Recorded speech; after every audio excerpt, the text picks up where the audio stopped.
Bonjour, je m'appelle Yann Guidry, je suis directeur architecture et cloud chez CGI. En 2023, j'écrivais que lors du passage au cloud, les gains n'étaient pas toujours au rendez-vous.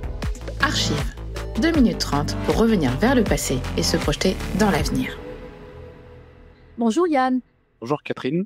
Alors tu es directeur architecture et cloud chez CGI et en 2023, tu écrivais que lors du passage au cloud, les gains n'étaient pas toujours au rendez-vous. Est-ce toujours le cas ? Alors le cloud reste toujours extrêmement compétitif pour les entreprises, notamment pour les charges de travail ayant de forts besoins d'élasticité, de scalabilité ou d'innovation. Mais pour certaines organisations ayant atteint une taille critique et un niveau de maturité suffisant, il est parfois plus rentable d'avoir ses propres infrastructures. Donc au final, tout dépend des cas d'usage. Le plus efficace est dans l'approche hybride.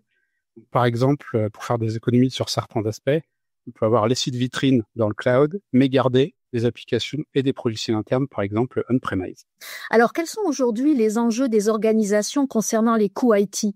Alors comme évoqué, le premier point est d'acquérir une bonne maîtrise de l'hybride afin de trouver le bon équilibre entre le cloud public et le privé on-premise.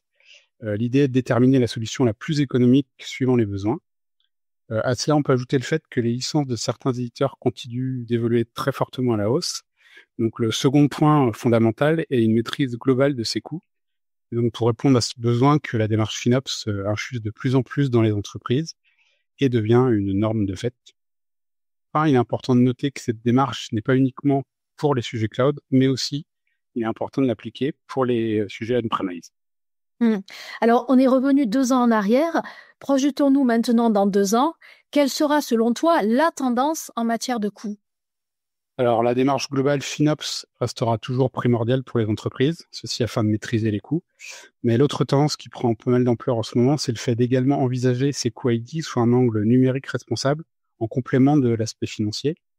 Donc, les deux démarches se complémentent et s'auto-alimentent. Par exemple, le fait de s'interroger sur une utilisation optimale des ressources amène évidemment à des économies de coûts, mais aussi une consommation d'énergie et des émissions de carbone réduites. Donc, on peut dire d'une certaine manière que le FinOps est un grand contributeur pour le GreenOps et inversement. D'ailleurs, nos clients ne s'y trompent pas et nous demandent de plus en plus de leur indiquer l'empreinte carbone des solutions que nous leur proposons. Merci Yann pour cet éclairage d'archives. À bientôt pour une nouvelle archive.